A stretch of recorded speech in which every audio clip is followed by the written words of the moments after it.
इधर 20 और 21 मई को जयपुर में बीजेपी की एक बड़ी बैठक होनी है। बता दें, बीजेपी के राष्ट्रीय पदाधिकारियों की बैठक होगी।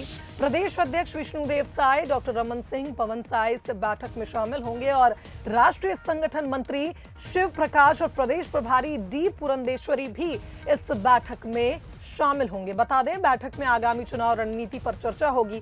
देखिए, इससे पहले छत्तीसगढ़ में लगातार देख रहे थे, कांग्रेस बैठकों का दौर जारी रख रही थी, फिर उदयपुर में चिंतन शिविर होता है और अब छत्तीसगढ़ बीजेपी बैठक करने वाली है।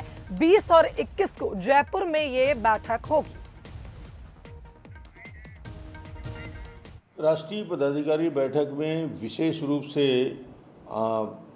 जिन मुद्दों पे बात होगी वो अलग अलग राज्यों के 5 राज्यों के चुनाव हुए जिसमें एक शानदार सफलता मिली, उस विषय पे बात होगी।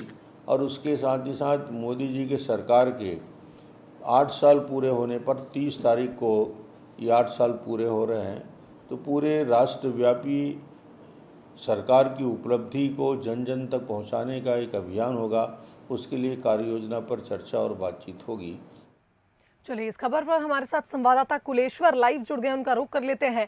कुलेश्वर, कुछ दिनों पहले ही उदयपुर में चिंतन शिविर कांग्रेस का हुआ था और अब बीजेपी जो है, छत्तीसगढ़ बीजेपी बैठक करके जयपुर में आगामी चुनावी रणनीति बनाने वाली है।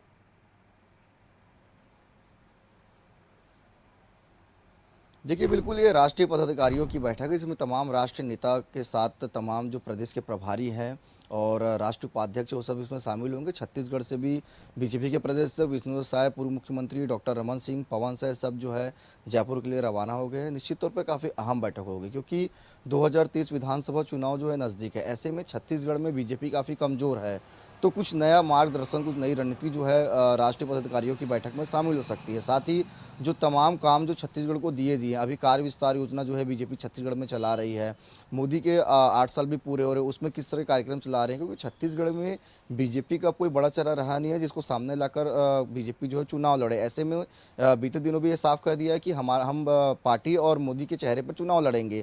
तो निश्चित तौर पर क्या रणनीति रहेगी छत्तीसगढ़ प्रदेश में, क्योंकि जिस तरह से कांग्रेस पार्टी 71 सीट के साथ पूर्ण बहुमत में यहाँ पे सरकार में है, ऐसे में बीजेपी को कोई ठोस जो रणनीति है वो तैयार करने की आवश्यकता है छत्तीसगढ़ के लिए, तभी उनके लिए रास्ता जो है आसान होगा। क्योंकि सिर्फ 14 विधायक है बीजेपी के यहाँ पे, और कहीं ना कहीं फिर से कैसे मजबूत बीजेपी को किया जाए छत्तीसगढ़ में, किन मुद्दों को लेकर आगे बढ़े, और साथ ही जो केंद्रीय सरकार की जो योजनाएं हैं, जो महत्वपूर्ण योजनाएं हैं, उसके बारे में जनता के बीच में जाएंगे। तो ऐसे तमाम विषयों को लेकर वहाँ पे चर्चा होगी। निश्चित तौर पे जिस तरह से हमने देखा कि बीजेपी का जेल भरो आंदोलन भी इतना प्रभावी नहीं रहा, इसके चलते अब एक बड़ी चुनौती और हो जाती है बीजेपी के लिए। चिंतन करने की आवश्यकता है कि आखिर चुनावी रणनीति पर किस तरह से आगे पार्टी को काम करना होगा, और जिस तरह से आपने जिक्र किया, एक चेहरे की जरूरत है छत्तीसगढ़ बीजेपी को, और इस पर चिंतन भी जयपुर में होगा। बहुत धन्यवाद आपका तमाम बातचीत के लिए।